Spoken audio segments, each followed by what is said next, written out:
لاہور میں 31 سالہ خاتون کے اندھے قتل کی واردات پولیس نے ٹریس کر لی۔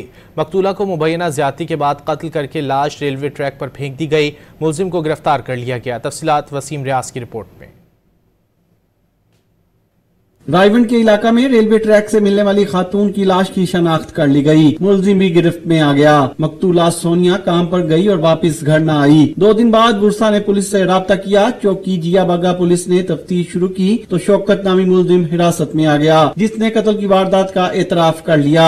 آ گیا ہوں گھر، بچوں کو دودھ دیا، کھانا شانا دیا، تو ٹھیک 10 منٹ بعد مجھے چوکی سے فون آ گیا، سنی ادھر آ جاؤ۔ وہ لڑکا مان گیا ہے کہ یہ قتل ہم نہیں کیا، لہٰذا ابھی نام اس کا میں نے کیلے کا ہی لکھایا، لہٰذا وہ تشریف جب اس کی ہوگی وہ سر بتائے گا کہ کون کون ہے، یہ کیلے بندے کا کام نہیں ہے۔ پولیس کے مطابق ملزم خاتون سے زیادتی اور رقم کا مطالبہ کرتا رہا، پھر قتل کرنے کے بعد لاش کے ٹکڑے کر ڈالے۔ ورثا نے اعلیٰ حکام سے انصاف کا مطالبہ کیا ہے۔ انصاف چاہیے، اسی حق لینا، اسی غریب بندے ہیں، ساڈی کسی نے دشمنی نہیں سی ہے، نہ اسی دشمنی دار بندے ہیں، اسی محنت مزدوری والے بندے ہیں۔